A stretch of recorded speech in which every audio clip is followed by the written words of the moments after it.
Alright guys, welcome back to the channel. In today's video we're going to go ahead and we're going to do a little bit of diagnosis on the Honda CBR. Technically speaking, I've already done the diagnosis, but I wanted to share it with you. If you have a CBR929 or 954 and you have problems with your mid-range, bogging down, or kind of cutting out, or kind of backfiring and taking a minute to open up and clear out till it gets going, most likely, I'd say probably 90% of the cause is your fuel pressure regulator, which is located on the end of your fuel rail. Kind of hard to see, but right there. So what we're going to do today, we're going to go ahead and change that out. I am going to show you how to replace it much cheaper than you would if you were buying an OEM Honda part from Honda Power Sports. So let's go ahead and move forward and go ahead and get this seat off. First step of business is removing the two bolts on the side. We got one here.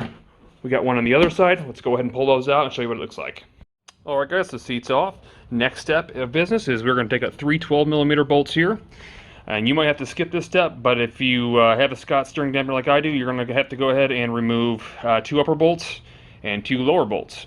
Now if you don't have the dampener, you probably have to remove just the two lower bolts. But all the same, we're going to get those out. We're going to set this tank on its side out of the way, making sure to stabilize it so it doesn't fall.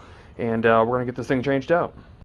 Alright guys, the next step, you want to go ahead and throw some paper towels or some kind of, I don't know, rag or whatever underneath, because fuel is going to leak out even though you're going to try to block it. And what we're going to want to do is we're going to pull off the vacuum hose, the fuel hose, two 8mm nuts, and then we're going to take, I have an old bolt that I am going to jam inside the fuel line to stop it from leaking temporarily until we get everything hooked back up. So let's go ahead and get that thing out.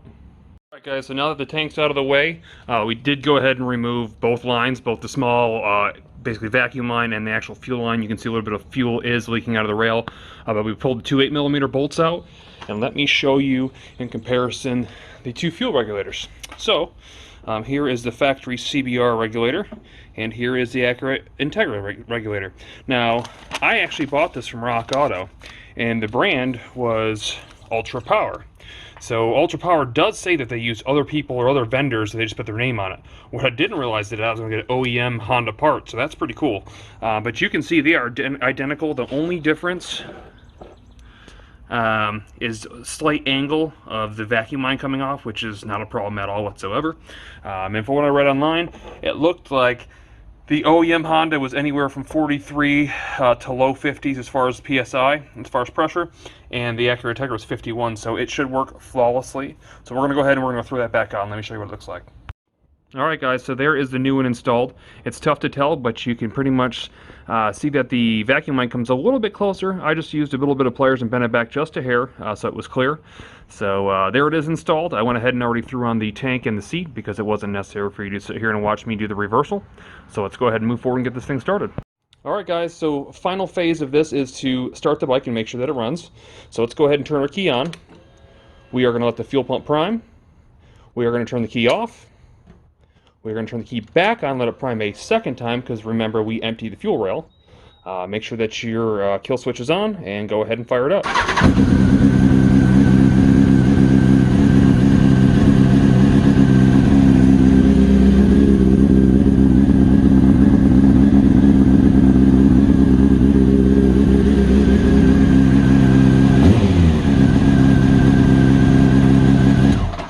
I can already tell you it starts up at idle and is way smoother than it was. So I have a good feeling that did fix it. I won't know until I go ride it here in a moment. However, you guys won't be seeing this video if it doesn't work. So that said, that is a wrap on a quick short video on how to fix the breaking up of mid RPMs on your 929 or 954. If you haven't already, please throw a thumbs up and subscribe. If you're new to the channel, click that bell notification so you can get a notification right when these videos come out, and I appreciate you watching. See you on the next one.